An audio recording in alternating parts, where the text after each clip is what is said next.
의열단은 뭐랄까요? 어제도 곰곰이 생각을 해서 이번 주에 강연을 좀 많이 했어요. 제가 휴가를 내가지고 의성에도 갔다 왔거든요. 작년에도 의성 강연을 했는데 경북 의성에서, 그러니까 저는 그런 생각이 들어요. 의성에서 어떤 이제 그 문화원의 사무국장님이 한 분 계신데 그분이 어디서 꽂히셨는지 모르겠어요. 어느 날 갑자기 작년에 연락이 오더니 와달라고 하는 거예요. 근데 의성에는 독립운동가들도 솔직히 유명한 사람도 없고 의병장은 있긴 한데 의성에는 마늘 말고는 뭐 유명한 게 없는데 그 강연을 해달래요. 작년에 가가지고 목이 터져라 강연을 거의 작년에 3번을 했죠. 그랬더니 올해도 또 강연을 해달라는데 작년에 일반 시민 만나는 강연 1건, 학교 2건을 해가지고 3건을 했는데 의성이 또 멀어요. 거기가 기차편도 되게 애매해요. 차 끌고 가가지고 했는데 이제 이번 주에 그래서 이제 수목을 하고 왔죠. 어제 이제 일하고 오늘 이제 온 건데 220명을 만나고 왔어요. 학생들을. 근데 이번에는 시민들을 안 만났어. 내가 왜 시민 강연을 없앴냐 그랬더니 그 국장님이 나한테 그러는 거야. 시민 선생님들, 이미 시민들은 모시는 분들은 다 어느 정도 생각이 있는 분들이니까 여기까지 오는데 18, 17살짜리 학생들을 한 명이라도 더 만나게 하고 싶었다는 거예요. 그래서 자기 고향에 있는 사람들이, 청소년들이 어떻게든 누구 한 명이라도 기억했으면, 동네 사람들 기억했으면, 경북 출신의 의사들 기억했으면 하는 바람을 담았대요. 그래서 저한테 힘들겠지만 의성에 있는 모든 학교들 다 강연할 때까지 매년 와달래요. 근데 이 얘기를 말씀드리냐면은 그분이 저를 좋게 봐줬으니까 이제 불렀던 거겠죠. 근데 한 사람이 많은 일을 할 수 있어요. 한 사람이 물기를 트면 여러 일을 할 수 있어요. 그러니까 제가 가서 어떤 역할을 하겠다는 게 아니라 그분의 생각이, 문화원의 그 사무국장인 그분의 생각이 학생들에게 연결이 되고 그 연결된 게 누군가에게 연결이 돼서 많은 걸 할 수 있어요. 그러니까 여러분들이 의열단원으로서 스스로 2022년에 의열단이라는 이름으로 살아가는 게 쉽지가 않아요. 굉장히 쉽지가 않아요. 근데 그 뜻을 모으셨으니까 끝까지 굽히지 않게 잘 하셨으면 좋겠어요. 왜냐하면 약산도 그랬지만 약산이 이렇게 청년들이랑 모여서 이 친구들이랑 모여가지고 1919년 11월 10일 날 모여서 뜻을 세워요. 일본의 총칼 앞에 우리도 총칼을 세워서 독립을 쟁취하겠다. 그래서 서울과 밀양과 부산에 반드시 죽여야 될 7, 반드시 파괴해야 될 5군데, 7가살 5파괴라 그래가지고 밀정, 친일파, 그리고 조선총독, 대만총독 이런 사람들, 그리고 조선총독부, 그리고 종로경찰서, 동양척시 주식회사, 부산경찰서, 밀양경찰서, 독립군들 때려잡는 이 최일선에 있는 기관들을 파괴하겠다는 생각으로 7가살 5파괴를 만들어. 이걸 그냥 여러분 가가지고 소리 지른다고 그게 부서져? 폭탄을 만들어야 될 거 아니에요. 그래서 신흥무관학교로 간 거예요. 그래서 폭탄과 20대 초중반의 이 청년들이 모여서 폭탄과 총과 이런 것들을 준비하는 거예요. 그걸 6개월이 걸려. 근데 여기서 실질적으로 약산이 의백이 되긴 했지만 실질적으로 지원을 했던 거는 아까 말씀드린 예관 신규시랑 같이 대한독립선언을 했던 황상규예요. 이 황상규, 백민 황상규라고, 황상규가 김자진의 완전 최측근이었어. 실제로 독립전쟁을 준비하면서 자금과 사무총장 역할을 했던 사람이 이 황상규야. 이 황상규가 내 또 약산의 또 고모부야. 그러니까 이 백민이 실질적으로 지원을 했다고 보면 돼요. 조직의 행동대장과 조직의 브레인은 물론 딴 사람들이 했다고 하지만 황상규가 실질적인 의백 역할을 했다고 보는 것도 요즘에 맞다. 저는 어느 정도 굉장히 타당하다고 봐요. 황상규의 이름값과 역할을 생각을 하면. 근데 약산이 어쨌든 표면적으로는 드러난 의백인 건 사실이니까 약산의 능력도 대단했고. 근데 6개월간 이 사람들이 무슨 준비를 하냐면은 신흥무관학교 때 폭탄 제주수를 배워가지고 실제 폭탄을 만들어, 수류탄을 만들어, 돈을 모아가지고 총도 구입해. 그래서 그 유명한 의열단 폭탄 의거 사건, 의열단 1차 투쟁 사건이 벌어져요. 이름은 각각 조금씩 다른데 어쨌든 의열단 1차 폭탄 의거 사건이에요. 근데 이걸 6개월간 준비를 해. 이 청년들이 다 중심이 돼가지고 6개월간 준비를 해. 6개월간 준비를 해서 소위 말하는 진공작전을 준비를 하고, 진공작전이 말이 좀 과하지만 서울과 밀양과 부산의 타격전을 준비를 하는 거예요. 그래서 아까 말씀드린 7가설 5파괴를 한 번에 동시 타격하겠다고 이 청년들이 결의를 해. 그리고 실제 작전이 들어가고 서울과 인사동과 부산과 밀양은 왜? 밀양에 김원복이 있고 실제 밀양의 그 출신들이 굉장히 독립운동을 많이 했으니까 타격을 준비를 해. 근데 그래서 서울에서 5월달, 6월달 1920년에 5월, 6월부터 준비를 해서 들어가는데 불행하게도 작전을 실행하고 카운트다운을 앞두고 어떻게 돼? 밀정이 문제야. 밀정이. 다 잡혀 들어가요.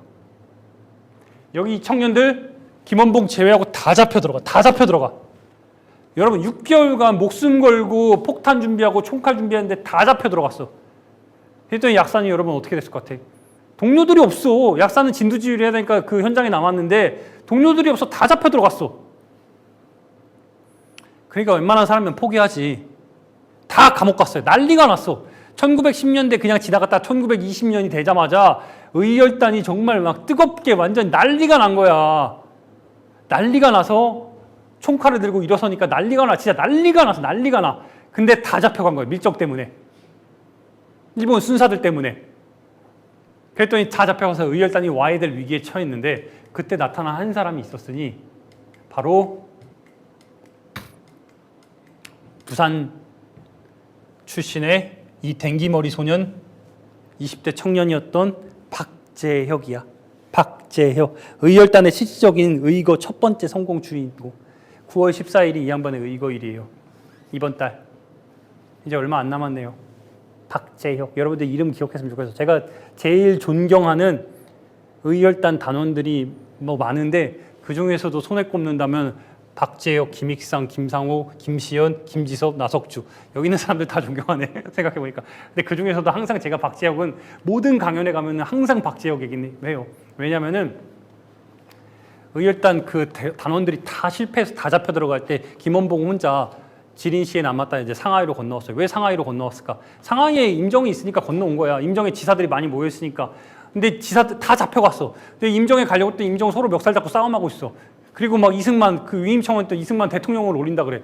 청년 약산 입장에서 빡치는 일이야. 뭐 하는 거야? 이 노인네들 모여가지고 막 서로 멱살 잡고 싸우고 있고.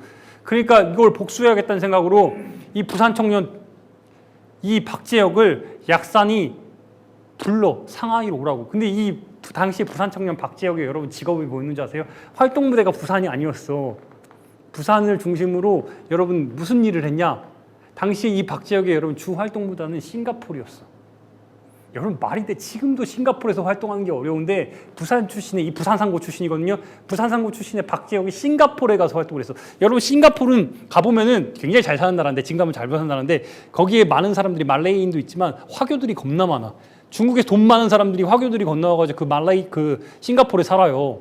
그리고 싱가포르이 포르투갈 상인, 영국 상인, 프랑스 상인들 해가지고 막 거기에 기착점이야. 근데 중국 청나라가 왜 망했는 줄 아세요? 아편 때문에 망했어. 영국 놈들이 인도에서 그 재배해가지고 그 중국 전역에다가 아편을 막 뿌려대니까 다 마약에 취해가지고 다 해롱해롱 되고 있었단 말이야. 근데 그 당시에 이게 1910년대, 20년대까지 계속 이어졌어요. 아편의 그 영향력이.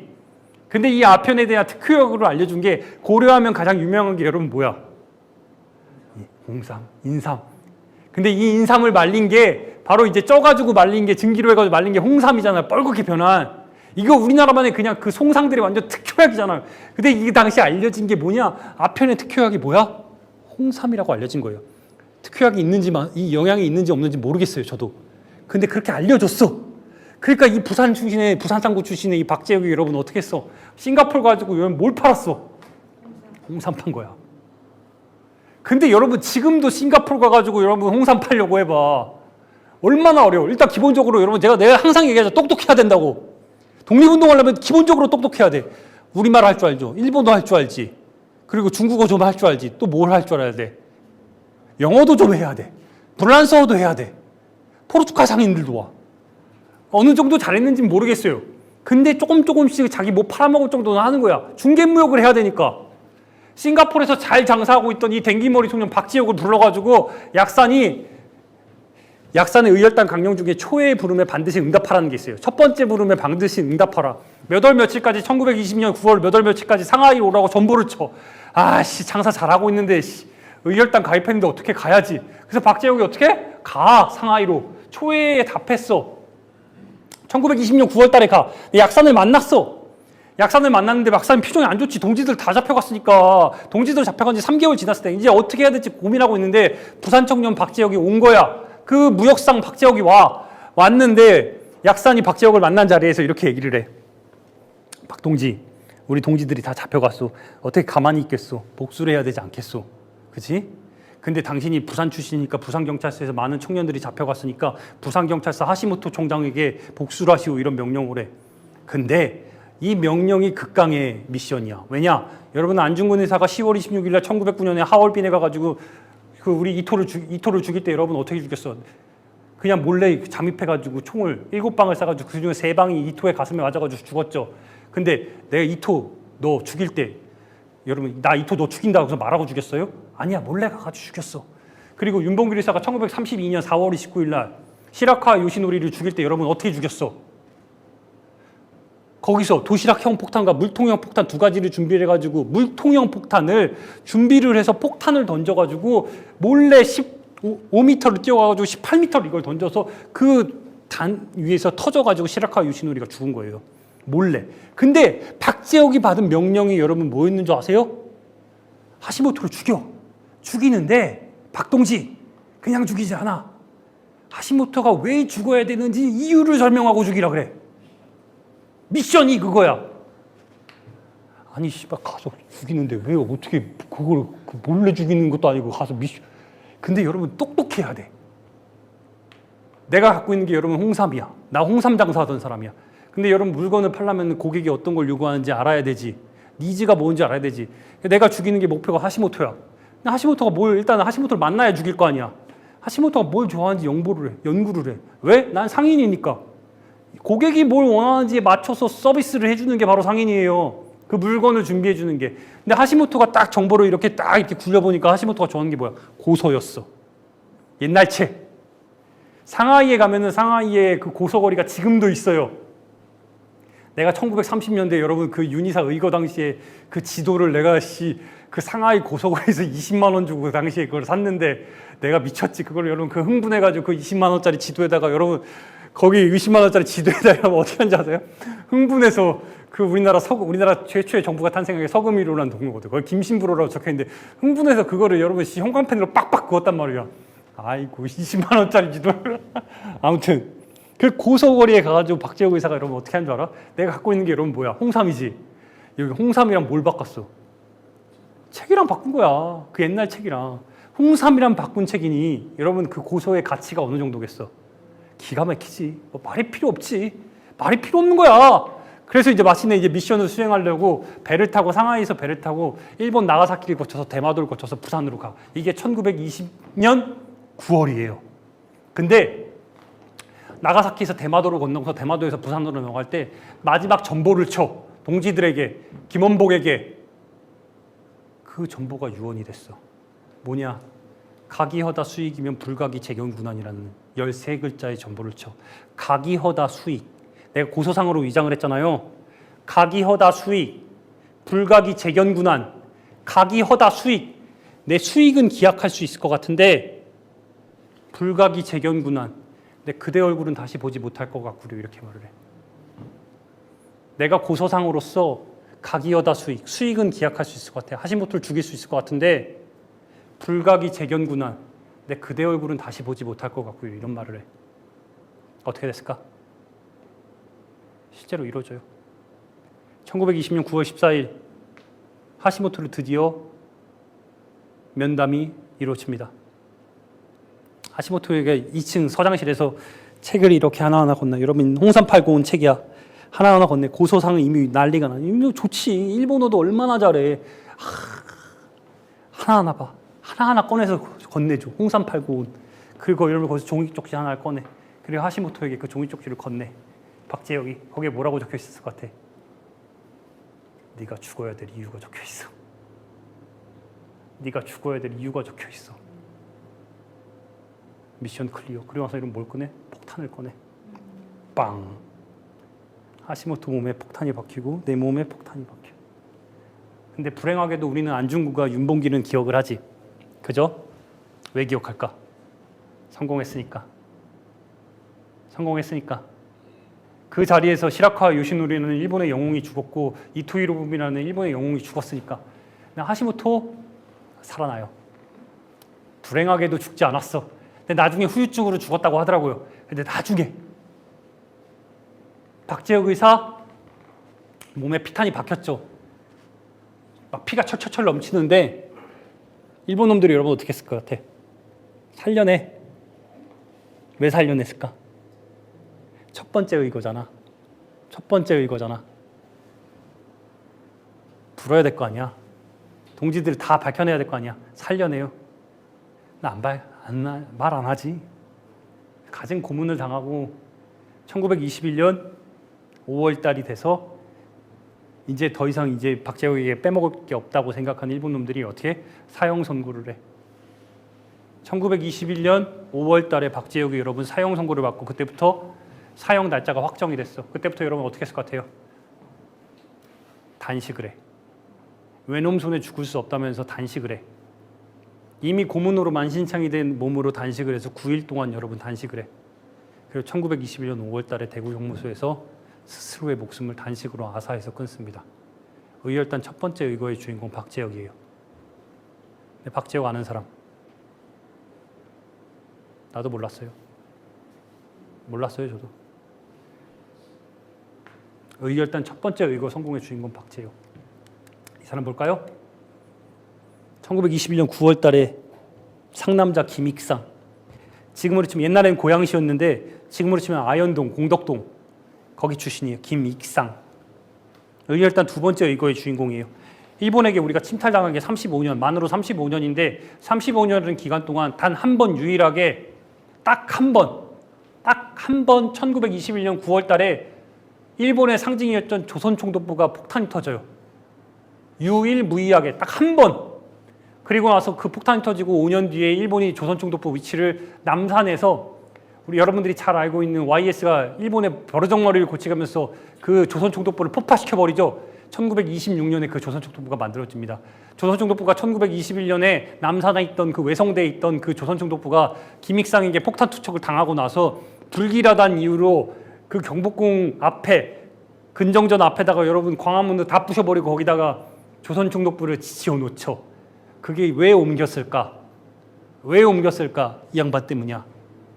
김익상 1921년 9월 달에 20년 9월 달에 박재혁의 의거 후 정확히 1년 만에 김익상의 의거가 터져. 근데 얼마나 상남자냐. 김익상도 독립운동하려고. 여기 굉장히 유명한, 굉장히 똑똑한 사람, 이 양반도. 그러니까 일제 그 총칼 앞에 당시에 신진 기술이 그 비행기라는 걸 알고 조종사가 되려고 비행기 이거 파일럿이 되려고 중국으로 가요. 근데 그 파일럿 학교가 전쟁으로 인해서 문 닫아. 그러니까 그 당시에 그 전쟁으로 인해서 문 닫으니까 자기의 이 뜨거운 마음을 어찌할 바가 없어서 의열단에 가입을 해요. 중국에서.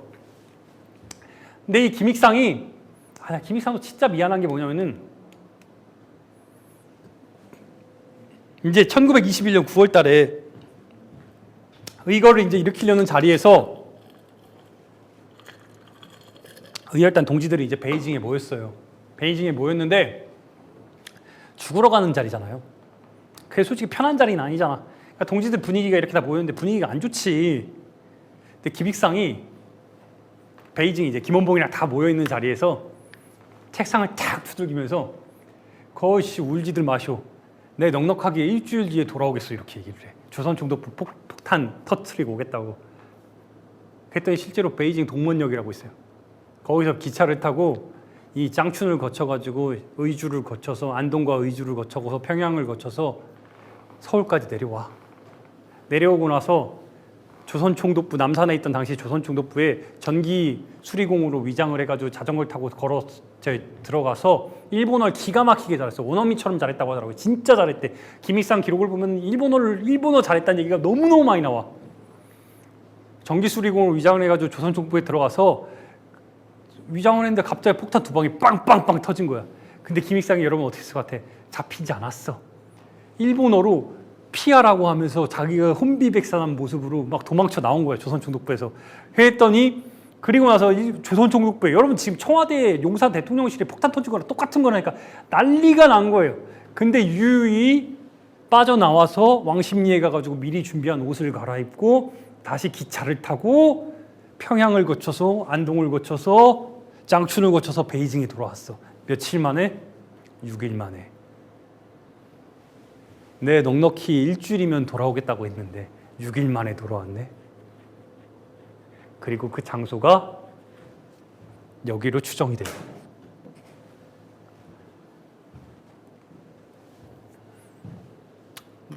정말 난리가 났죠. 진짜 여러분 조선총독부가 폭탄이 터지고 난리가 났어. 그리고 이듬해 이들의 역할은 멈췄을까? 아니. 21년 9월 달에 여러분 이 발생했잖아요. 22년 3월 달에 당시에 나나카 기이치라는 일본의 최고 사령관이 상하이를 점령했다는 그 승전 기념식을, 그러니까 상하이로 들어온다는 얘기를 들어. 나나카 기이치가 필리핀을 거쳐가지고 동남아를 거쳐서 들어온다는 얘기를 듣고 그 첩보를 입수를 해. 의열단이 어떻게 또 가만히 있어? 일본 최고의 군부의 수장인데 나나카 기이치를 죽이겠다는 생각을 하지. 그래가지고 이번에도 의거를 모집을 해. 김원봉을 중심으로 의열단 단원들이 상하이에 모여가지고 의거를 중심 모집을 하는데, 이번에 이제 여러 지사들이 다 같이 모였는데 오성윤, 이종함 그리고 김익상이 모여. 근데 모이는 자리에서 누가 그러면 이번에 나갈 거냐 했더니 다르네. 다 들어. 다 죽으러 가겠다고 다 손을 들어. 근데 김익상이 손을 들었더니 당시에 의열단에서 최고 총잡이가 오성윤이라는 사람이야. 완전 유명한 총잡이에요. 그냥 백발백중. 그랬더니 김익상이 손 드니까 오성윤이 막 김익상에게 삿대질을 해. 너 임마 지난번에 네가 나갔는데 왜 또 들어? 그랬더니 이종함이 부단장이었어. 나이가 많았어 상대적으로. 야 씨, 이번엔 내가 좀 하자. 근데 이종함은 불행하게도 총을 잘 못 쐈어. 그랬더니 이제 김원봉이 판단을 하는 거야. 의백으로서. 오성윤이 총을 제일 잘 쏘니까 오성윤이 1선, 김익상은 지난번에 성공했으니까 2선, 이종함은 총을 잘 못 쏘니까 부단장이니까 3선에 서가지고 1선, 2선, 3선을 준비해서 나나카 기이치를 죽일 준비를 해. 마침내 1922년 3월달 상하이 황포탄에 나나카 기이치가 배가 들어와. 근데 상하이는 그때 당시에도 국제 자유도시로서 굉장히 유명했어요. 열강들의 그런 정말 신혼여행지로도 막 이렇게 되게. 근데 당시에 영국 출신의 미국 부인이 미국 사람이랑 결혼했나 봐요. 영국 출신의 미국 사람으로 알려졌더라고요.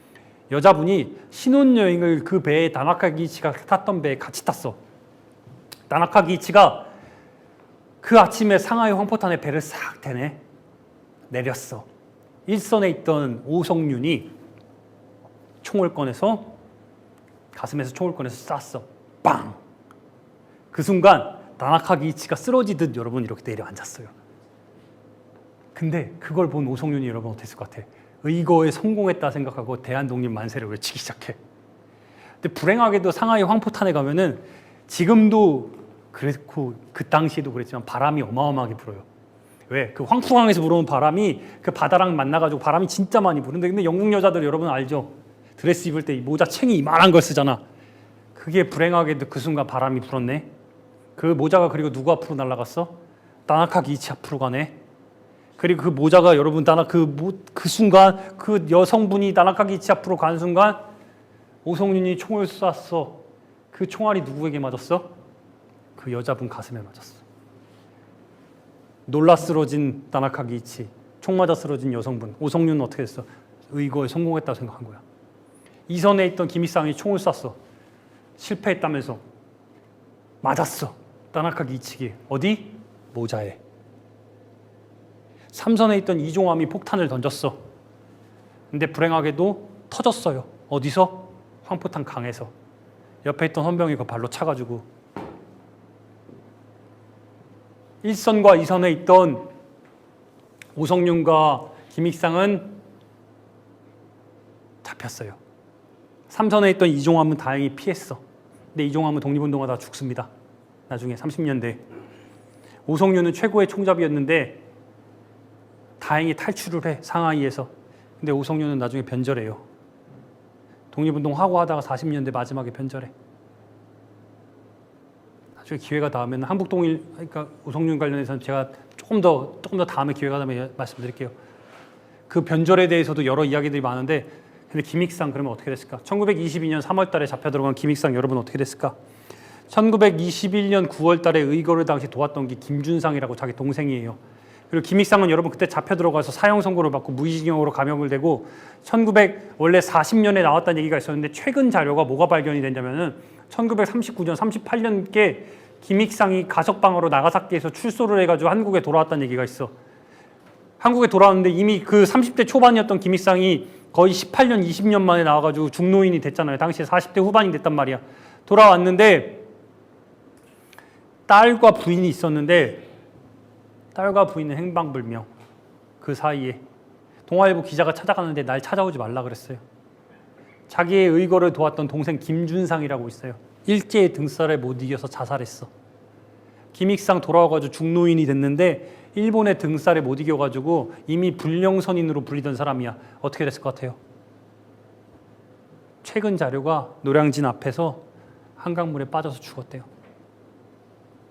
김익상 시신도 못 찾고 있어. 후손도 없어. 그리고 그 김익상이 현충원에 후손이 없으니까 무후선열재단이라고 후손이 없는 선열들의 재단에 거기에 이름 석자 올렸어요. 근데 그 무후선열재단의 위치를 제가 이따 말씀드릴게요. 조선총독부 의거에 유일하게 성공시킨 이 상남자 김익상이 대한민국에서 어떤 대접을 받고 있는지 말씀드릴게요. 그리고 이 양반 영화배우 공유 알아요? 영화배우 송강호 알아요? 영화배우 공유 닮았어? 영화배우 송강호 닮았어? 그 두 사람이 공동으로 출연한 영화가 밀정이라는 영화가 있어요. 그 밀정의 실제 모델이 김시연 그리고 황옥, 송강호가 연기한 황옥, 공유가 연기한 김시연이야. 실제 모델. 근데 영화는 그 영화는 실제로 1923년에 그 의거, 이게 바로 의열단 2차 폭탄 의거예요. 이거 하고 그냥 끝나. 그리고 그 둘은 죽은 것처럼 끝나. 그냥 다 끝나. 근데 김시연이 결국에는 가석방 돼가지고 1930년대 영화는 끝나지만 김시연의 삶은 안 끝나. 감옥에서 7년 나와가지고 그리고 와서 또 독립운동해. 이번엔 혼자 안 해. 동네 후배였던 그 안동의 기재 이육사를 데리고 독립운동을 해. 이번에 이웃사를 의열단에 가입시켜. 그러다 또 감옥 가. 그리고 또 독립운동해. 또 감옥 가. 26년 중에 16년을 독립운동을 실제로 1919년 3.1운동 후에 독립운동을 본격적으로 하기 시작하는데 26년 중에 16년을 감옥에 있어요. 나중에 일본 놈들이 하도 고문을 하고 하니까 이 김시현 선생이 일본 놈들 앞에서 여러분 어떻게 한 줄 아세요? 자기 혀를 깨물어서 혀끝을 잘라버려. 그 나중에 국회의원, 우리나라 초대와 2대 국회의원인데 근데 혀가 짧아. 왜 그랬을까? 말이 짧아. 이 혀가 자른 거야. 자기가 자른 거야. 그 정도로 독하게 독립운동을 했어요. 근데 서운을 못 받아서 직업이 독립운동가인데 왠 줄 알아요? 이 양반이야. 이렇게 근데 왜 그러냐면은 왜 서운을 못 받았냐면은 일생을 독립운동을 했잖아요. 1945년 해방이 됐어. 그리고 왜 김시연이 여러분 왜 기억을 하냐면은 당시에 여러분 일제강점기 당시에 최고의 그 대한민국과 일본 사람들에게 최고의 대학은 메이지 대학이었어. 그 일본의 정말 메이지 대학교, 메이지 대학교에 그 명치 대학교라 불리는 그 메이지 대학교에 거기에 법학과 출신이야. 안동 진짜 완전 시골 깡촌 중에 개깡촌에서 정말 그 진짜 지금도 여러분 도쿄대학교 법학과 들어가려면 진짜 빡세요. 세계 50위 안에 들어가는 정말 진짜 빡센 학교인데 그 학교를 안동의 그 시골에서 이 김시연이 공부를 해가지고 메이지대학교 여러분 법학과 거기를 들어갔단 말이야. 그 수년 동안 유학하고 돌아왔는데 1919년 돌아오자마자 여러분 뭐해? 항일과 친일의 갈림길에서 뭐 선택해? 그냥 독립운동가, 직업이 독립운동가를 한 거예요. 그래서 26년 독립운동을 하는 과정 속에서 영화는 그렇게 그냥 끝이 나지만 16년을 감옥에 가 계속 독립운동을 해. 근데 이 양반이 여러분 45년에 그래서 해방을 결국에 맞이하지. 근데 분단되는 상황이 이제 초래가 되고 이제 신탁독지와 분단이 되고 한국전쟁이 발발하고 이 과정 속에서 이미 나이가 7순이 돼. 1950년에 7순이야. 근데 한국전쟁 과정 속에서 이승만 대통령이 우리나라 대통령 되고 나서 그 넘어오면서 한강다리, 한강철교 폭파시키고 해가지고 부산으로 이제 도망 오잖아요. 피신 오잖아요. 그 과정을 다 지켜봐. 그리고 과정 속에서 자기가 계속 이제 정권을 유지를 하려고 선거법을 바꿔가지고 국민총표를 직선제로 바꾸는, 원래 간선제로 하면 대통령이 안 되는데 직선제로 바꿔가지고 막 선거법을 바꿔가지고 막 부산에서 깡패들 동원해가지고 막 의원들 굿하고 이걸 다 봐. 이걸 보니까 1952년에 당시에 7순이었던 이 김시연이 자기 동지였던 동네 후배 유시태를 시켜가지고 이 독재를 막겠다면서 이승만 대통령을 저격하겠다고 결심을 해. 국회의원 신분이니까 당시에 1952년 6월 25일 날 부산에서 6.25 2주년 기념 행사를 하는데 그 뒤에 이제 단상에 앉을 수 있었단 말이에요. 자기의 옷과 자기의 신분증과 총 한 자루를 주면서 유시태에게 시켜. 유시태 당시 나이가 62세였어. 자기 의였단 후배야. 동네 후배예요. 이육사도 동네 후배였고 유시태도 동네 후배야. 그런데 시켜가지고 이육사 얘기를 드려야 되는데 안 했구나. 그래, 이 장면이야. 유시태야. 자기 신분증을 준 거야. 이승만 대통령을 이제 저격을 미수하려고 그래. 저격을 하려고 그래. 그래 마침내 그 단상에 올라서 그냥 쏘기만 하면 끝이에요. 근데 총탄이 불발돼. 왜 불발된 줄 아세요? 유시태가 여러분 무슨 짓을 했냐? 그래도 대통령이었고 그래도 독립운동을 한 사람이니까 총알을 물에다 불렸어. 왜? 내가 이렇게 총탄을 안 쏴도 경고만 해도 이승만은 바뀔 거라 생각을 했어. 안 바뀌었어. 총탄이 결국 안 나갔지. 그리고 1960년 4.19 혁명 때까지 두 사람은 감옥에서 8년을 있었어요. 사형 선고받았는데 무기징역으로 감형됐고 그리고 나서 나중에는 4.19 혁명 후에 사면을 받아서 나왔어요. 그때 김시현의 나이 78세 그리고 유시태의 나이 70세 62세에 의거를 한 거야. 근데 1963년에 박정희 대통령이 이제 5.16 군사 쿠데타를 일으키고 당시 이제 군사 정부를 거쳐서 63년에 이제 자기 대통령으로 이제 되잖아요. 63년에 박정희 대통령이 여러분 무슨 짓을 하냐? 이제 대통령이 됐으니까 정당성을 확보를 해야 되니까 우리나라에서 독립운동을 했던 사람들에게 처음으로 이제 서훈을 주기 시작해. 국가에서 관리를 한다는 이런 역할을 하면서 서훈을 주기 시작을 해요. 근데 직업이 독립운동가였잖아. 그리고 사면을 둘 다 받았잖아요. 그래서 이제 근데 김시현 선생이 불행하게도 그 동네에서 정말 부자 중에 상부자였고 독립운동만 계속해서 했고 당시에 메이지대학교 법학과를 나온 이 사람이 자식이 둘이었는데 부인 권혜라 지사와 자식이 둘이었는데 그 첫째는 또 이게 장애가 있었어. 근데 여기 저 연신내에 살았어요. 불광동에. 그 당시에 단칸방에 8명이 살았어. 근데 자기가 나이가 78세야. 이제 죽을 때가 됐어. 근데 자식들에게 미안하다 그래. 내가 이렇게 잘 살았으면 여러분들이 이렇게 고생하지 않았을 텐데 부인도 건동지라 그래. 건동지랑 이 자식들을 고생시켜서 미안하다 그래. 근데 다행히 대통령이 바뀌었으니까 이제는 나라에서 챙겨준다 그랬으니까 내가 평생 직업이 독립운동가였으니까 너희들은 잘 살 거라고 얘기를 해. 왜? 국가에서 지원해 주니까. 근데 여러분 어떻게 된 줄 아세요? 2022년 현재까지도 서훈을 못 받고 있어. 우리 법에 감옥에 갔다 오거나 수용 생활을 하거나 국가에 반하는 형벌을 저지르면은 서훈이 안 된다고 돼 있어. 그러니 여러분 김시현이 서훈을 지금까지 못 받고 있는 거야. 직업이 독립운동가인데 민주주의 투사로서 그렇게 역할을 했는데 유시태가 여러분 1960년에 감옥에서 나올 때 4.19 혁명 후에 나올 때 자기 인생에서 가장 후회되는 하나의 선택이 여러분 뭐라고 하는지 아세요? 이승만 대통령 그 총 쏠 때 그 총알을 물에다 불린 게 너무너무 후회스럽대. 이 두 사람이 여러분 그래서 나 이 두 사람이 너무 마음에 비친 거야. 내가 의성이 너무 고마운 게 뭐냐면요.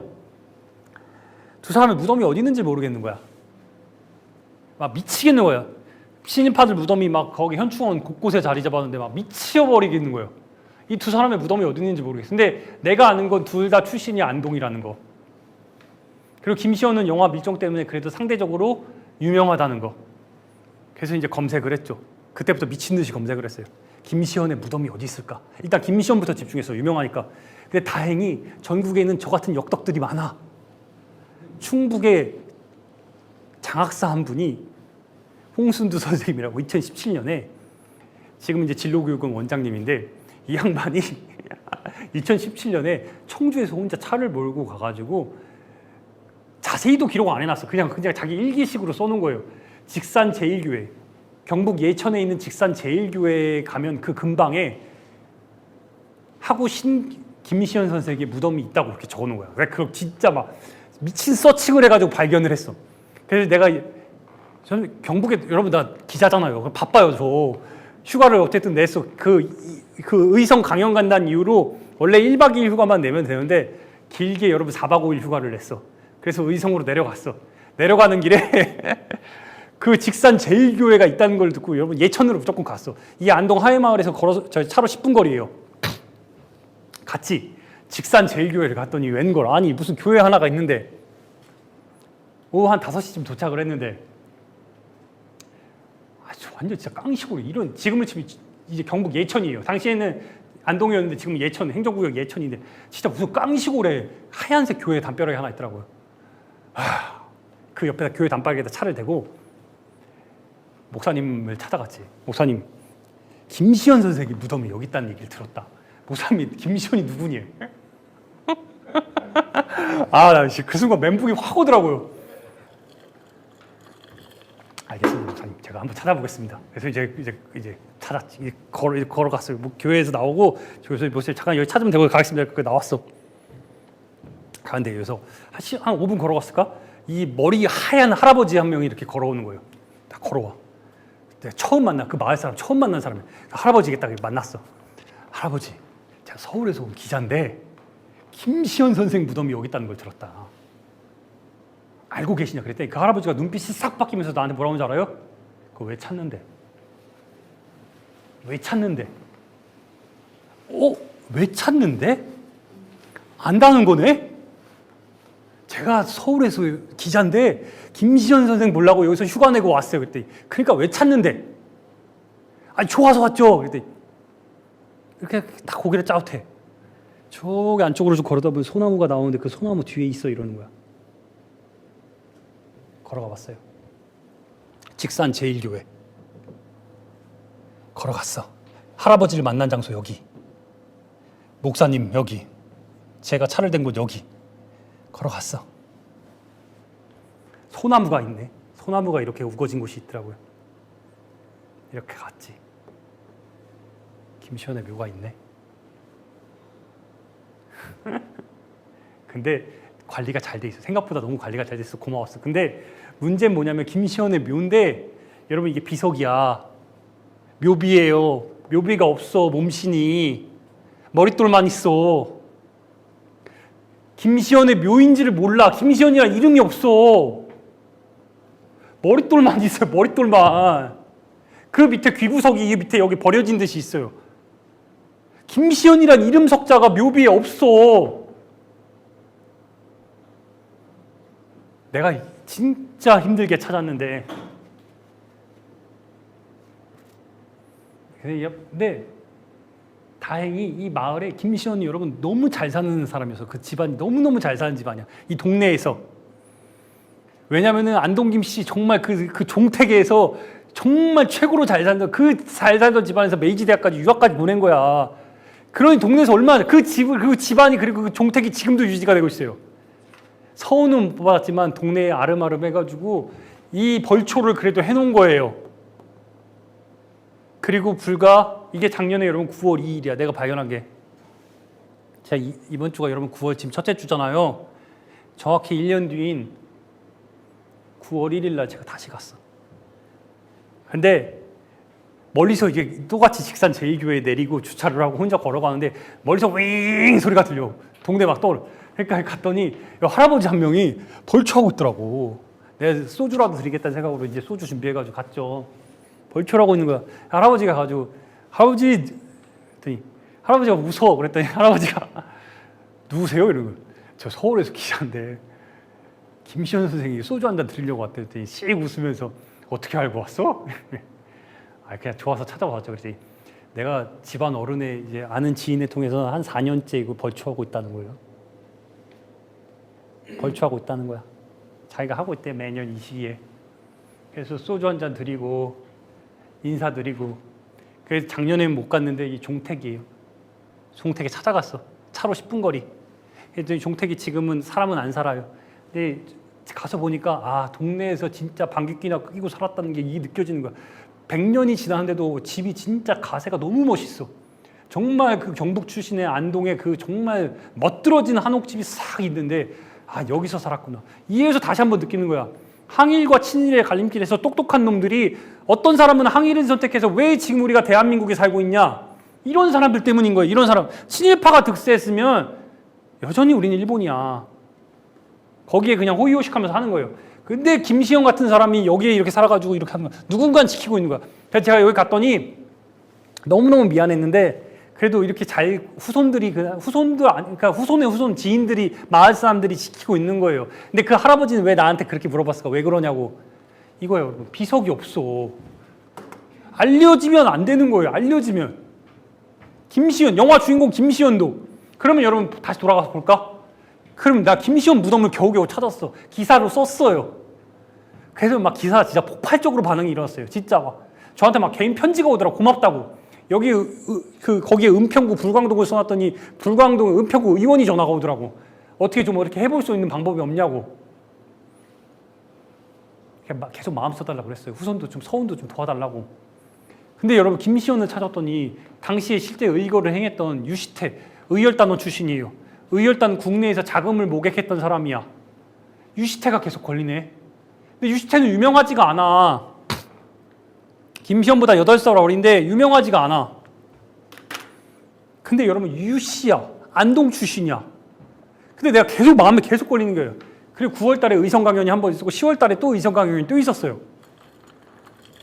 근데 내가 이대로 내려갈 그러니까 다시 이대로 내려가서 김시현 선생님만 다시 볼까?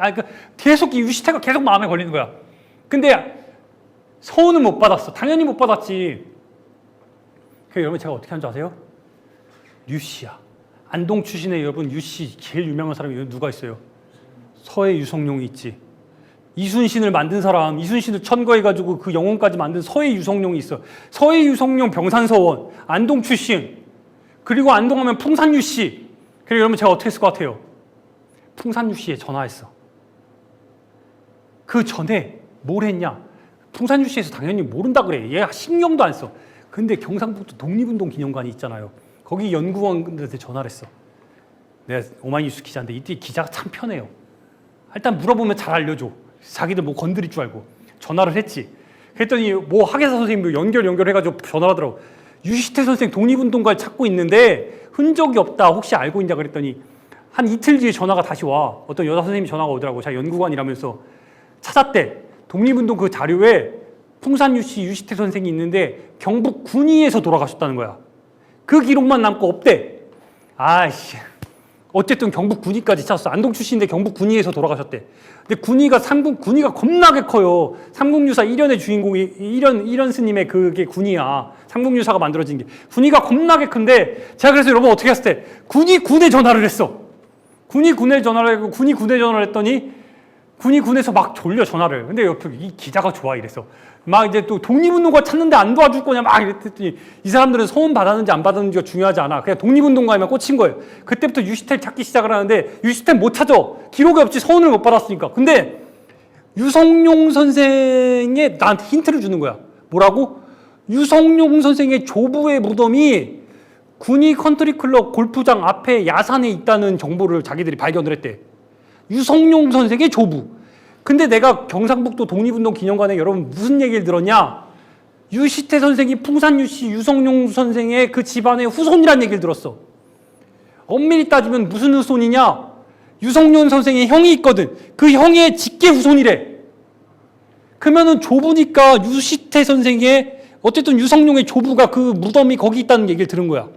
군위 컨트리클럽 그 야산에. 그래서 여러분 내가 어떻게 했을 것 같아요? 갔지. 군위 컨트리클럽의 앞에 있는 야산에 갔어. 3박 4일 휴가를 내고 이번에 아주 넉넉하게 아침 8시에 도착을 해서 진짜 8시간을 돌아다녔어요. 8시간. 야산? 여러분 야산에 옛날 무덤이 얼마나 많은 줄 아세요? 보여드릴게요. 진짜 내가 미친놈이었지 내가. 진짜 여러분 어떤 줄 아세요? 아침 8시부터 8시간을 막 중간에 그 풀 옆에서 밥 먹고 막 미친 듯이 씨발 못 찾는다 이러고서 이제 진짜 8시간 정말 8시간 포기하고 유성룡 조부의 무덤까지 찾아냈어. 그래서 포기하고 내려오는데 진짜 아침 오후 4시 5시 가지고 포기하고 내려오는데 과수원이 이렇게 옆에 과수원 담벼락 달라 내려온 거야. 입구 쪽이었어. 내려오는데 야산 이미 안쪽까지 다 둘러보고 내려오는데 과수원을 이렇게 따라서 길 따라오는데 못 찾는다 이제 포기해 이렇게 했는데 고개를 돌렸는데 요런 무덤이 하나 보이는 거예요. 때가 안 선. 이게 10월이었어. 때가 안 선 무덤이 하나 보이는 거야. 근데 이름도 묘비도 없어. 요거 하나가 여기 있는 거예요. 여기 이 옆에 이게 길이 이렇게 나 있고 여기 과수원이에요. 내려오는데 그 옆에 여러분 무덤이 이렇게 있는 거야. 그래, 여러분 내가 어떻게 했을 것 같아? 뭔가 느낌이 이상해. 8시간 지났어. 나 땀 범벅이야. 이미 목이 막 수십 방 물리고 난리가 났어. 여기 갔더니 여러분 뭐가 적혀있는 줄 알아? 후암의사 풍산유씨 유공 시태지묘라고 적혀있는 거야. 여러분 내가 어떻게 했을 것 같아? 눈물이 앞에서 나오는 거야. 8시간 만에 찾았어요. 이 사람 무덤. 우리 언론사상 최초로 유시태의 무덤을 찾아냈어요. 여기서. 후암이 유시태 선생의 호였어요. 후암의사 풍산유공 풍산류공 시태지묘. 풍산유 씨의 시태의 지묘라는 거야. 내가 술을 준비해 갔거든요. 8시간 동안 그 진짜 가방 메고 다니면서 술을 준비했는데 그때 친구가 제주도에서 좋은 술을 준비해 왔거든요. 술을 주더라고. 내가 그 가방에다 메고 계속 다녔어요. 김시현 선생 사진이랑 제주에서 올라온 술이랑 컵 2잔 거기 앞에서 술 가득 부어서 선생님 나갔다고 해서 뿌렸어. 기사를 썼어요. 이것도. 어마어마하게 사람들이 이제 반응이 일어났어. 근데 유명한 여론조사 업체, 굉장히 유명한 여론조사 업체 사장님 대표 출신이 전화가 오더라고요. 울면서 기사 나온 다음 날, 기사가 나간 그날, 기사 나간 지 한 3시간 됐을까? 오마이뉴스 헤드라인에 걸렸는데 전화가 오더라고. 왜 찾았니? 유시태 무덤을. 자기는 외가 쪽 사람이래요. 유시태. 친가 쪽의 자손들이 다 미국 가서 살고 흩어지고 있는데 자기가 좀 잘 됐는데 해보려고 했는데 자기가 한 8촌 정도 된대요. 유시태 선생이. 근데 외가라서 뭘 어떻게 해볼 수도 없고 그냥 생각나는 사람들이 가가지고 무덤 조금씩 관리하고 막 이런 수준인데 왜 찾아가지고 이렇게 상처에 소금을 뿌리냐고 이래. 그냥 이 양반은 좋은 의미야. 자기가 굉장히 그래서 문재인 정부 들어가지고 서운이라도 해보려고 했는데 잘 안 되더래. 왜 찾았네요. 울면서 얘기를 해. 굉장히 유명한 여러분들이 다 아는 그 여론조사 업체의 대표였어요. 난 이렇게 잘 된지 몰랐어요. 근데 그 양반이 나섰으면 좋겠는데 외손이고 8촌 이상이고 하니까 거의 남남이야. 근데 집안에 이런 사람이 있다는 건 알고 있었던 거예요. 근데 왜 애석하게도 여러분 내가 이번에 강연 내려가는 길에 이제 의성고등학교 강연하고 이게 작년에 10월이에요. 난 여기 때가 안 선 줄 알았어.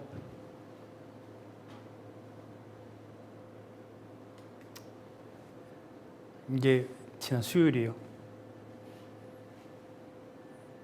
내가 여기를 다시 찾아갔는데 이제 강연 마치고 오후에 다시 찾아갔는데 9월 1일이구나. 소주랑 이제 육포랑 과자랑 사가지고 이제 다시 이제 올라갔는데 이제 정장을 이렇게 똑같이 입고 있었죠. 근데 무덤이 이렇게 입구에서 보여야 되는데 무덤이 안 보이는 거야. 그래서 이제 장우산을 하나 들고 이제 구두 신고 이제 정장 입고 이제 가방 메고 올라가는데 숲이 너무 무거워진 거예요. 걸어갈 수가 없어. 우선 뱀 나올까봐 이렇게 장우산을 치고 가는데 내가 여러분 그래서 여기서 뭐 했냐면은 아무도 벌초를 작년 10월 이후에 아무도 관리를 안 한 거야. 그래서 내가 가가지고 여러분 여기서 2시간 동안 뭐 했냐? 내가 이게 아무것도 칼도 없고 하니까 뭐 벌초도 못 하니까 가가지고 이런 발로 2시간 동안 여기를 다 밟았어요. 최소한 이거는 보이게 하자. 진짜 고생했어요. 진짜 2시간 동안 혼자.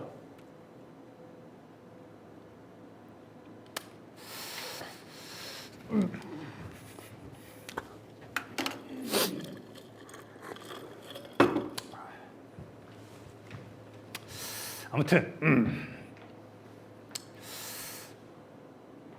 아무튼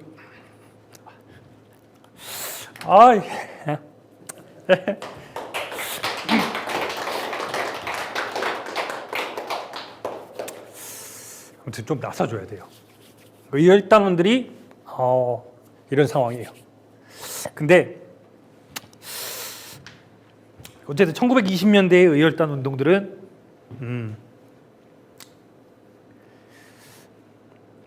이렇게 돼요.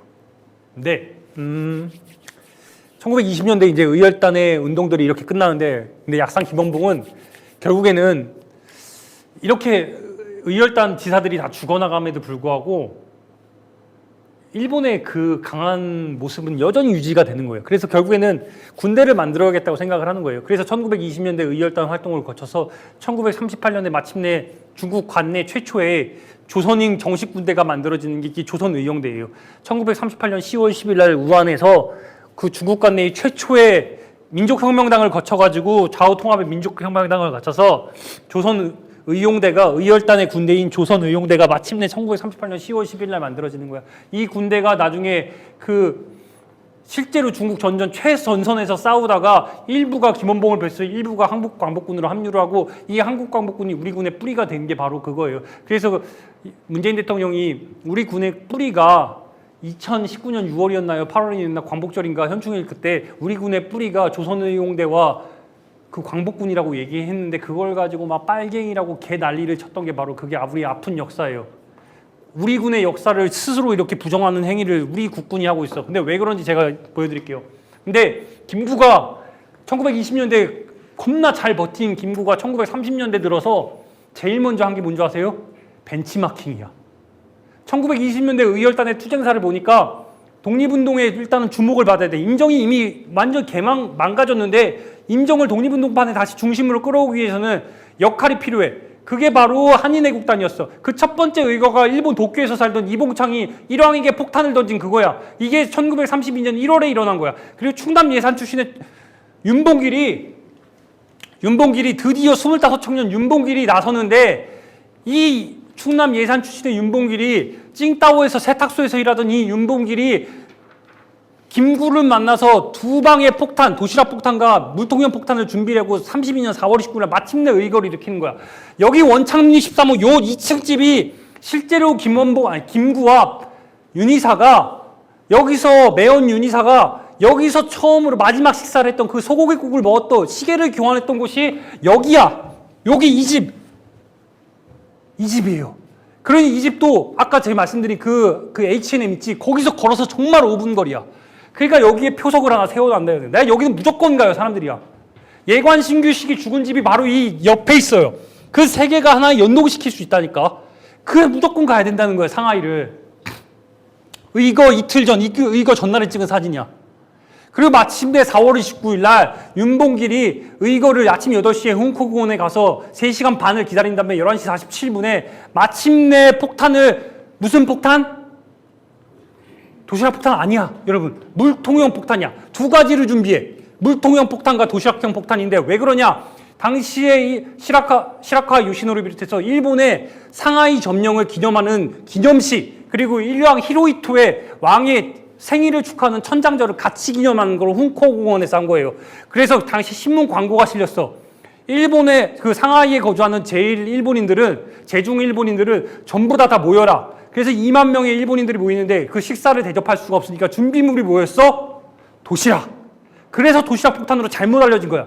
두 가지 준비를 한 거야. 도시락형 폭탄과 물통형 폭탄을. 그래서 김구가 김홍일 장군 시켜가지고 그래서 준비를 했던 거야. 그래서 아침 8시에 이 집을 나와서 여기서 택시를 타고 훈코공원에 가가지고 의거를 아침 7시에 나옵니다. 7시에 나와서 택시를 타고 40분간 올라가서 훈코공원에서 폭탄 던진 거예요.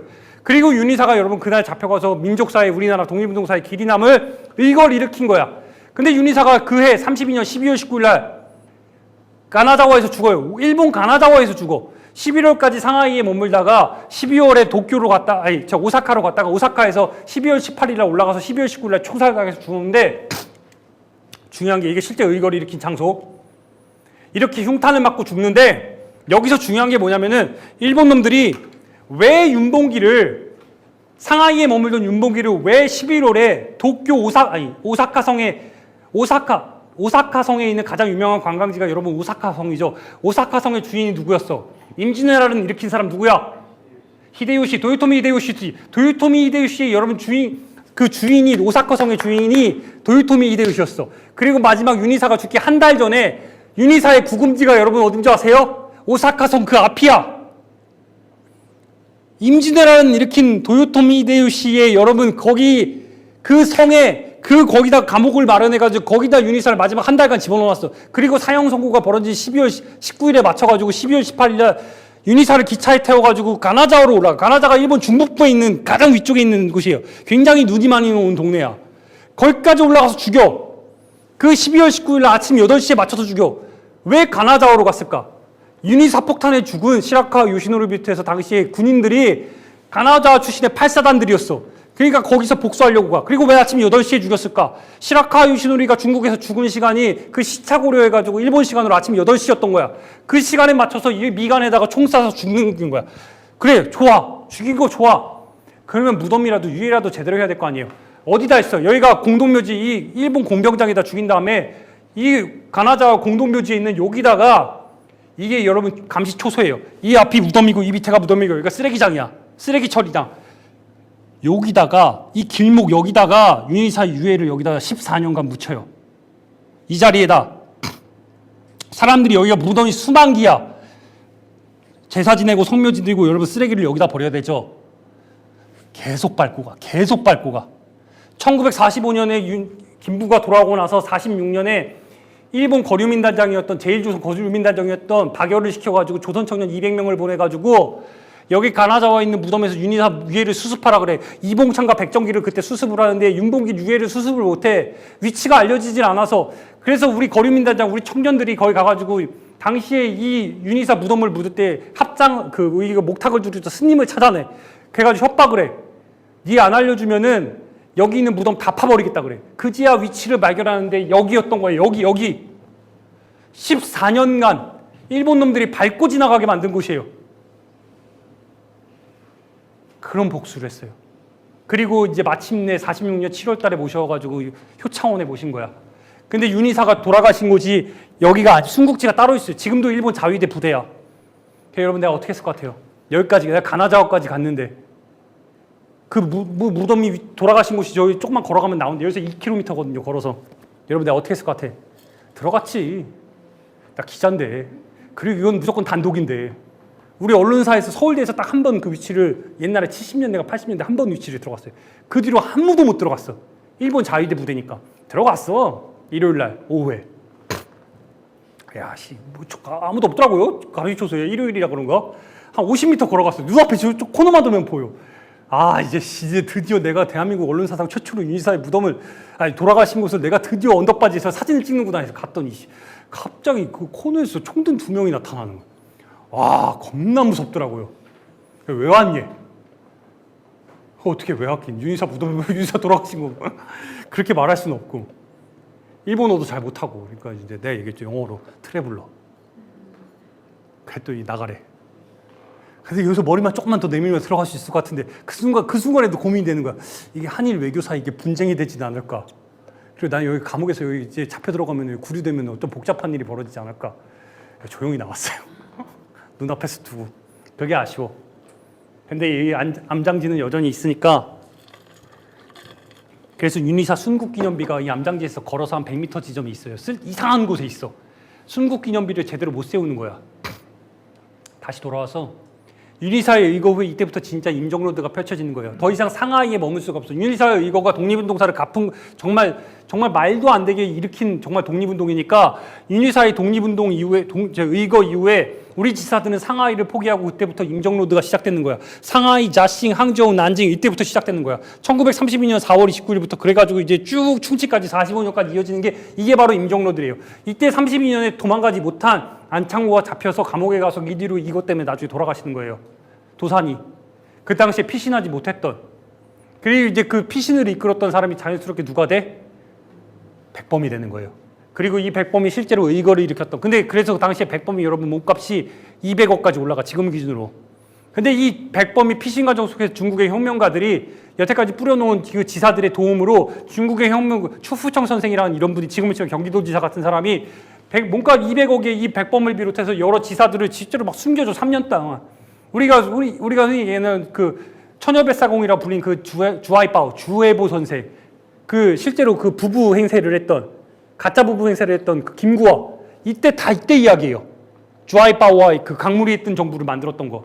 낮에는 강무리에서 지내고 일본의 눈길을 펴며 밤에 들어가가지고 그 생활했던 그 집들이 지금도 다 보존돼 있어. 자싱에. 그래서 임정로드에 가면 제가 이곳에 가서 다 설명을 하는 거야. 배 실제로 백범이 탔던 그 배. 백범이 실제 머물렀던 집들이 중국 사람들이 보존을 해서 기념관으로 다 있어.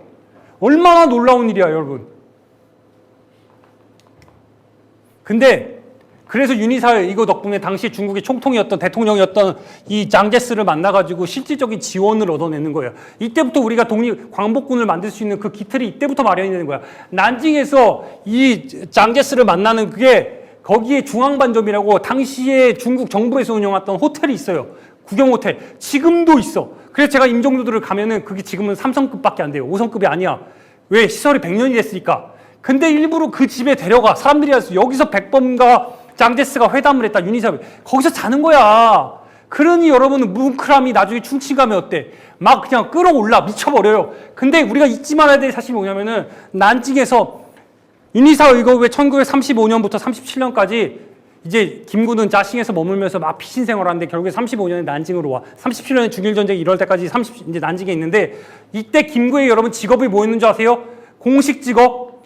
실제 우리나라의 직업은 당시 김구는 주석이었어요. 근데 여러분 외부로 드러난 김구의 여러분 직업이 뭐였는 줄 알아? 고물쟁이였어. 고물상, 고물 주우러 다닌 고물쟁이. 우리나라 대통령이었던 사람이 고물 주우러 다녔어. 이 회청교 다리 밑에서 여기 고물, 여기 집 마련했고 여기 고물 주우러 다녔어. 난징에서. 그렇게 버틴 나라가 대한민국이야. 근데 제가 난징에 가면 우리 지사들을 겁나 욕해. 김원봉 개새끼, 김구 개새끼라고 욕을 해요. 왜냐? 중일전쟁이 벌어지고 나라가 힘이 없으니까 다 도망갔어. 내륙으로 대륙으로 다 도망갔어. 그랬더니 중일전쟁이 벌어지고 37년 여러분 10월 달에 중일전쟁 벌어지고 나서 12월에 일본군들이 침략해서 들어올 때 그 12월 한 달 사이에 10만 명의 중국인들을 난징에서 목을 쳐서 죽이죠. 그게 이제 중일전쟁이. 근데 일본에 100만 대군 가까이가 들어오니까 막 별별 일이 다 일어나지. 막 성폭행 이런 거 별별 일이 다 일어나요. 근데 이제 성폭행 같은 게 일어나고 하니까 여러분 성병이 도지잖아. 그러니까 일본 놈들이 여러분 난징에다 뭘 만들어? 그때부터 위안소가 만들어지는 거예요. 난징 시내에만 위안소가 40개가 생겨요.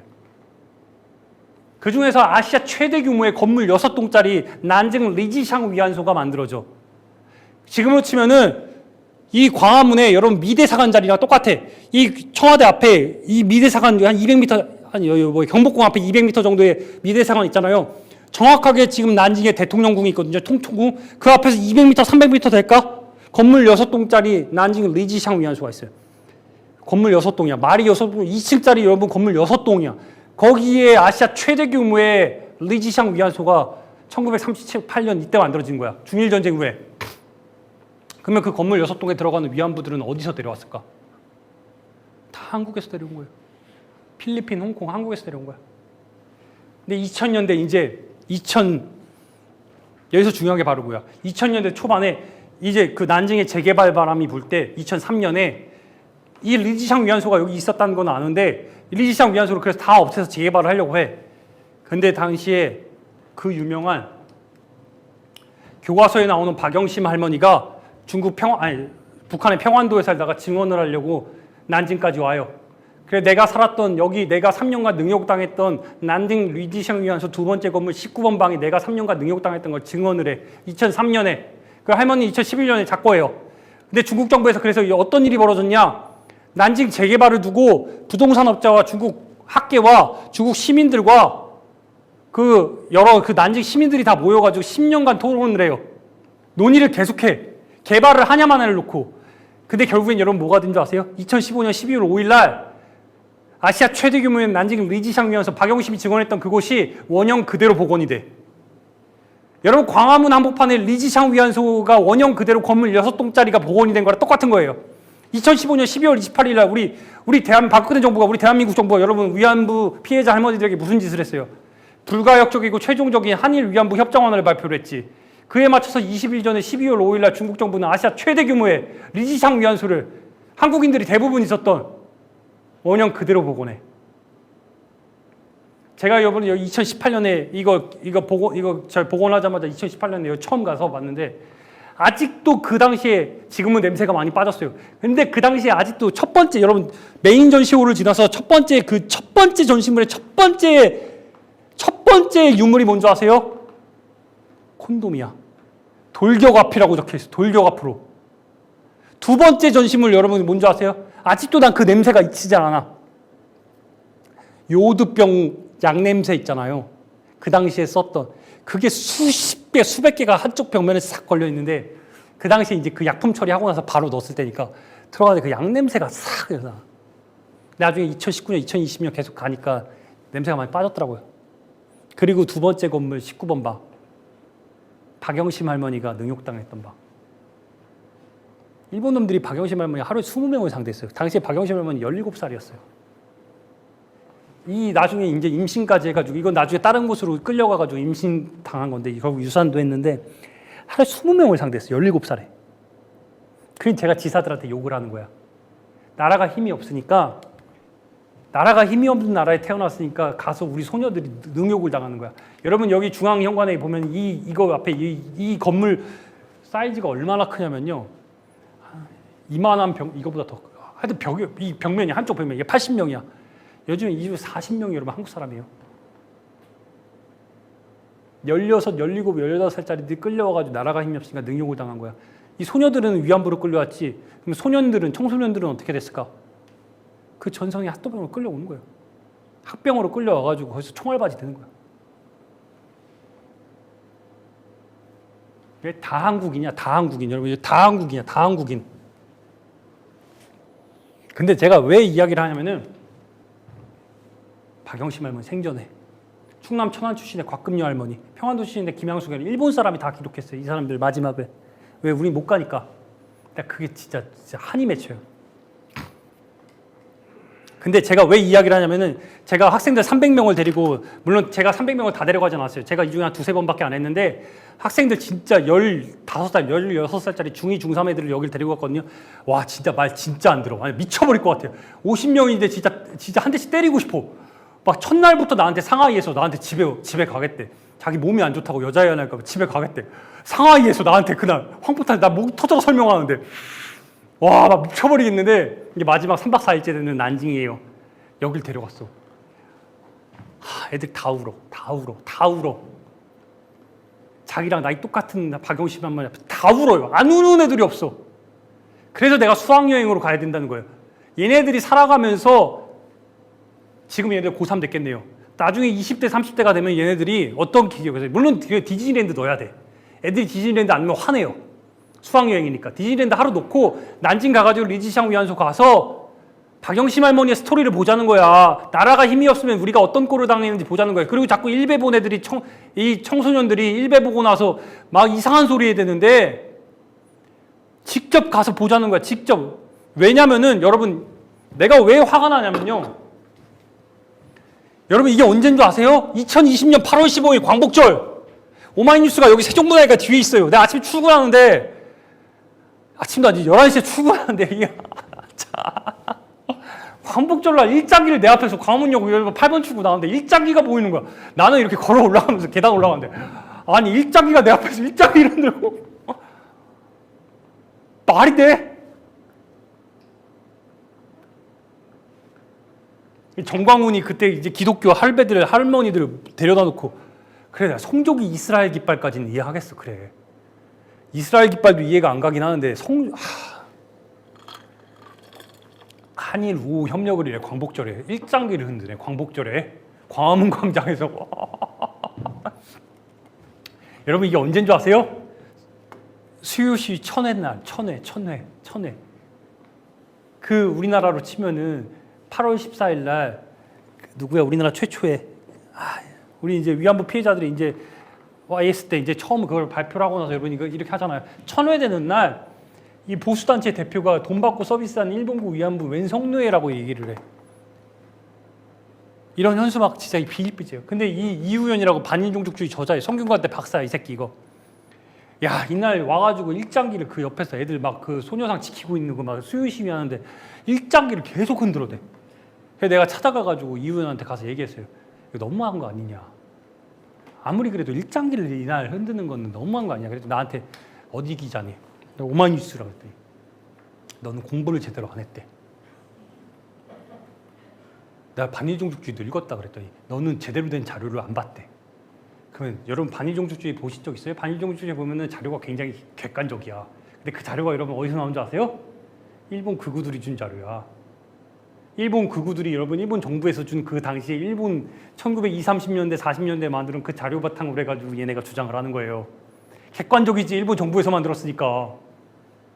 그래서 왜 이지라는 줄 아세요? 왜 이우연이 스위스 유행 가가지고 여러분 뉴욕 가가지고 왜 그런 발표를 한 줄 아세요? 한국인이 계속 지원금을 줘. 계속 지원금을 줘. 계속. 연구비를 계속 줘. 돈 때문에 하는 거예요. 요즘에는 극우 유튜버들이 가가지고 여기서 소녀상 지키는 애들, 청소년애들 가가지고 막 조롱해. 계속 슈퍼챗 10,000원, 20,000원, 100,000원씩 계속 올라와. 거기서 조롱하던 애들이 안종건이 지금 문재인 대통령 그 사저 앞에 가가지고 그 지랄 하는 거예요.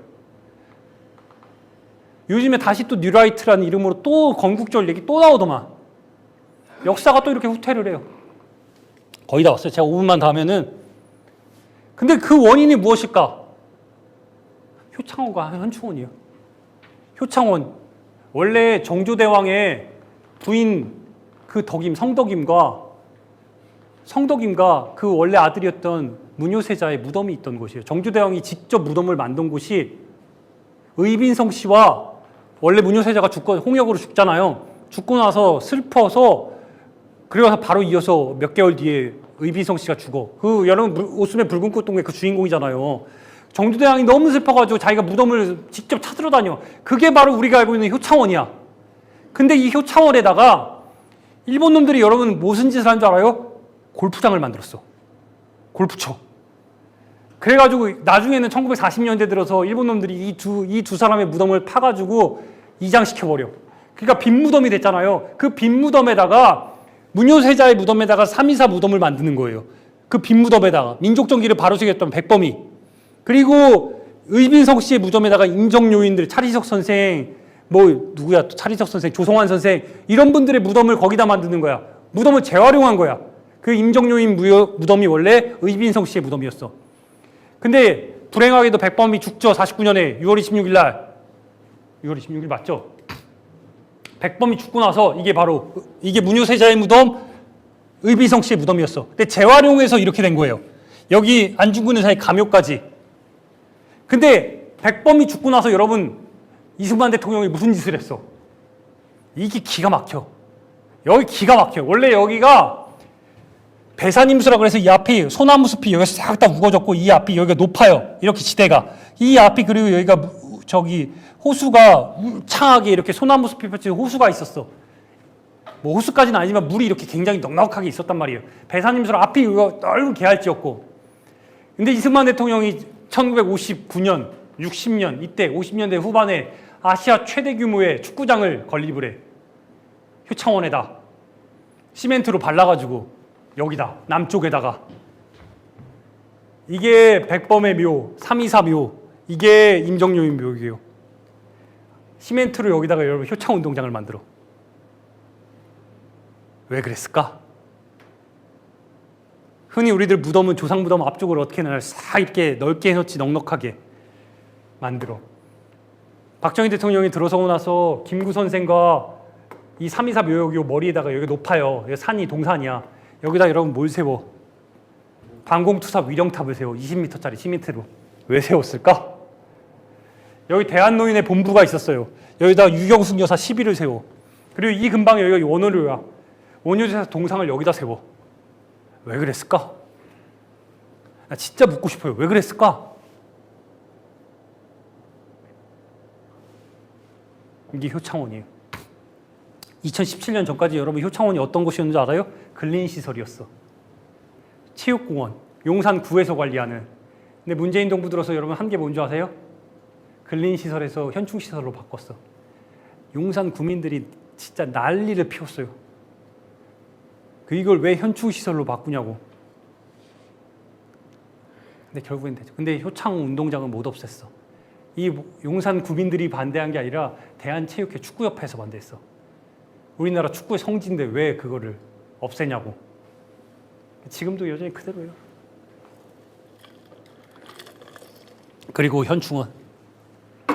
이게 마지막인데 우리나라에 친일인명사전에 오른 4,600명의 친일파들이 있어요. 근데 그 당시에 오마이뉴스가 모금을 해가지고 10억을 해서 이제 민족문제연구소에 줘가지고 이게 2009년에 4,600명에 달하는 친일인명사전이 완성이 됐는데 이거는 사단법인에서 한 거니까 저는 그래요. 얘기 안 할게. 근데 노무현 대통령 당시에 만들어진 친일 반민족 행위 진상규명위원회가 대통령 직속으로 만들어져요. 그리고 2009년에 이명박 대통령 당시에 국가공인 친일파 1,006명을 발표를 해. 이 1,006명, 이명박 대통령 당시에요. 1,006명의 국가공인 친일파 중에 지금 기준으로는 12명, 원래는 11명이었는데 한 명이 늘었어. 백선엽 때문에. 12명의 국가공인 친일파들이 지금 서울과 대전에 각각 7명, 5명씩 들어있어. 이명박 대통령 당시에 발표된 12명의 국가공인 친일파. 이들의 무덤이 내가 이것 때문에 여러분들이 계속 만나는 제 일생의 과업이에요. 뭐냐면은 이게 서울연충원, 이게 대전연충원인데 서울연충원 3명만 얘기할게요. 백선엽은 여러분 나중에 찾아가서 말씀드릴게요. 7명이 잠들었어. 서울연충원 곳곳에. 지금도 대통령과 국회의원 이재명 대표도 얼마 전에 가가지고 또 인사했더만.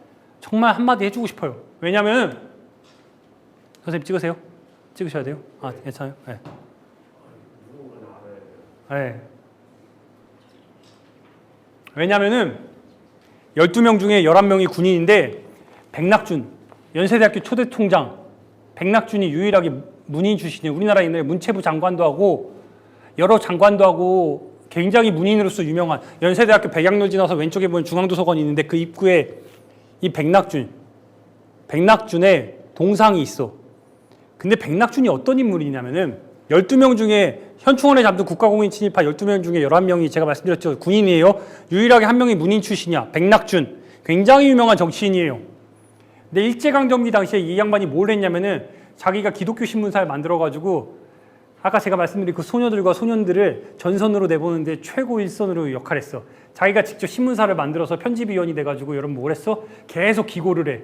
너희들이 황상폐하의 그 천황폐하의 뜻을 부합하기 위해서는 전선에 나가서 목숨을 바쳐야 된다. 글을 계속 써. 계속 끌려가. 그래서 나중에 정점은 애국기 헌납운동을 해. 애국기 헌납운동이 여러분 뭐예요? 가미가제 특공대야. 그거를 만드는데 돈을 모아서 기독교 단체에 돈을 모아가지고 그걸 역할을 했어. 좋아, 다 좋아. 그래서 국가공인 친일파가 됐어. 근데 박정희 정부 들어서 박정희 정부가 정말 쓰레기 짓을 하나 한 게 있어요. 1963년에 여러분 서운을 했다 그랬죠. 제가 아까 말씀드렸지. 그래서 여러 지사들이 가난하게 살던 여러 지사들이 여러분 가서 서운 심사를 받아야 돼.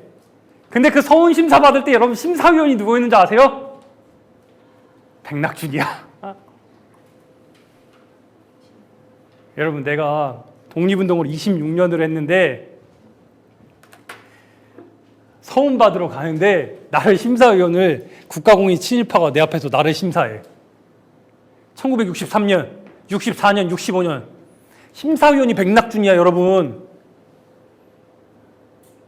그리고 현충원에 여러분 가장 목 좋은 곳에 잠들었어.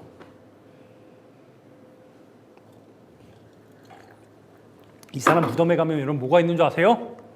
나는 전쟁을 앞뒤에 두고 나고 자라는 동안 민족을 붙들고 살리는 방안이 교육에 있음을 알고 일생사업으로 교육에 종사했다고 써 있어요. 명징한 친일 기록들이 그렇게 많이 남아있는데 단 한 번에 제대로 된 사과 한 번 없이 연세대학교 거기 학생들 그렇게 우리나라에서 스카이 뛰어나다는 친구들이 공부하는 그곳에 중앙도서관에 백낙준의 동상이 여전히 유유하게 자리하고 있고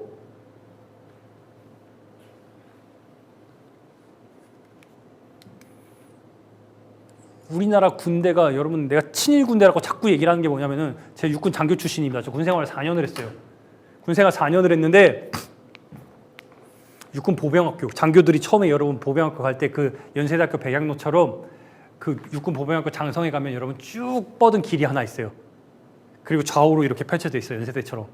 여러분 그 길 이름이 여러분 뭔 줄 아세요? 지금은 바뀌었는지 모르겠다. 제가 제 군생활 했을 때는 백일로였어.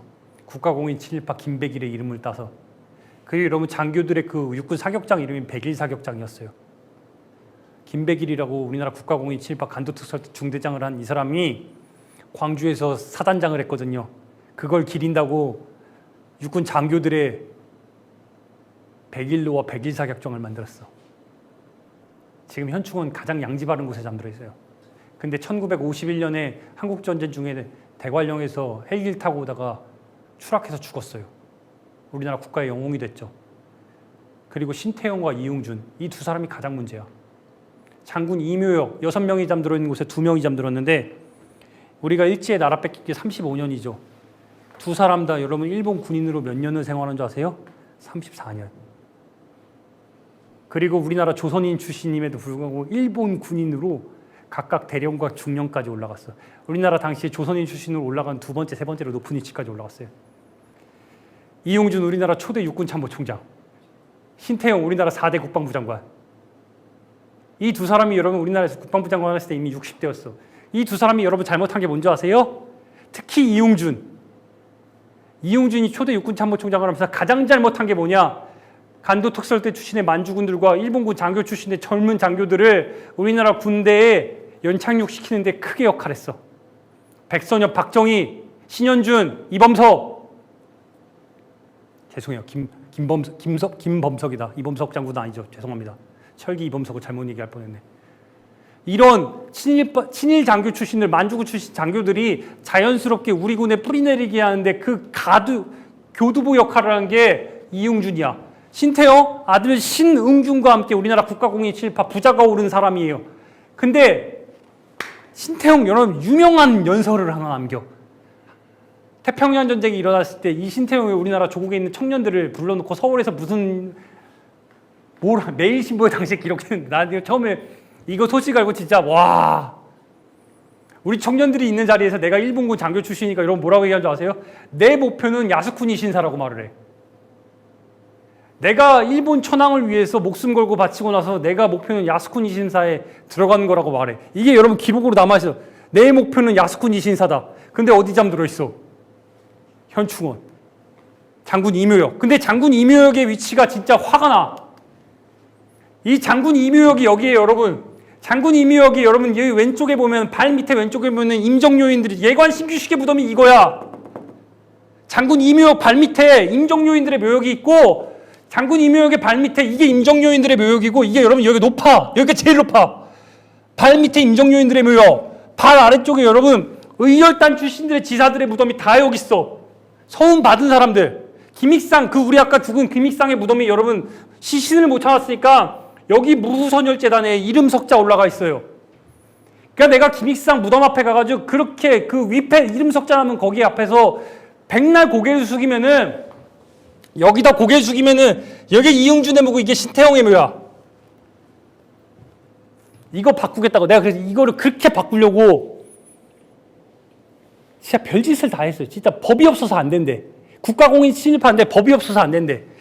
상훈법에 그러면서 법이 없어서 안 된다면서 그럼 법을 만들자 했더니 나중에 민주당 하여튼 여러 일들을 했어요. 그래서 결국에는 막 광복회랑 연합해가지고 막 그 모든 후보자들에게 설문조사 돌리고 막 홍준표 의원까지 막 다 포함해가지고 80%에 가까운 사람들이 다 동의를 했는데 결국에 막상 법안 발의해가지고 했더니 국민통합에 져야 된다고 안 된대.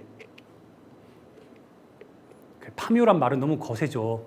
세지, 부담되지. 그럼 이장만이라도 하게 하든지 아니면 현판이라도 세우든지 국민통합에 져야 된대요. 국가공인 친일파인데.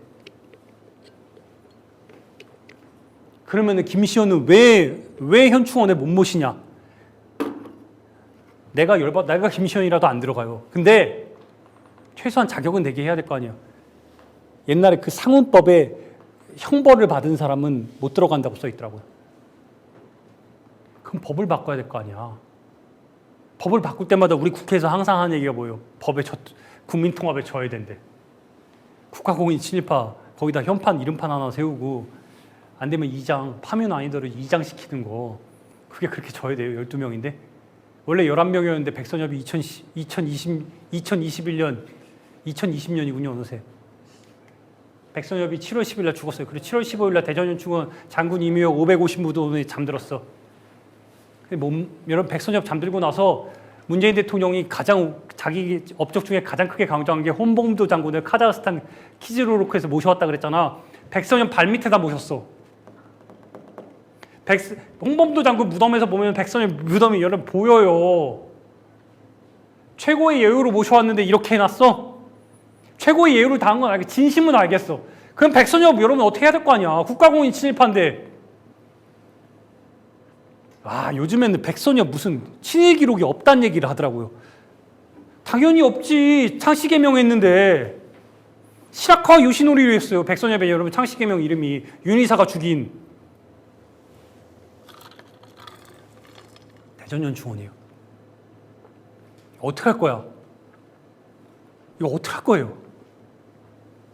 언제까지 이럴 거예요? 언제까지? 이쁘니까요.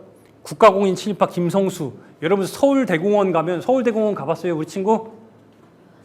아, 나중에 엄마랑 꼭 가봐요. 꼭 데려가세요. 서울랜드 가봤어? 그래, 꼭 엄마 꼭 데려가세요. 서울대공원에 가면 과천에 서울대공원 입구에 누가 여러분 동상 있는 줄 아세요?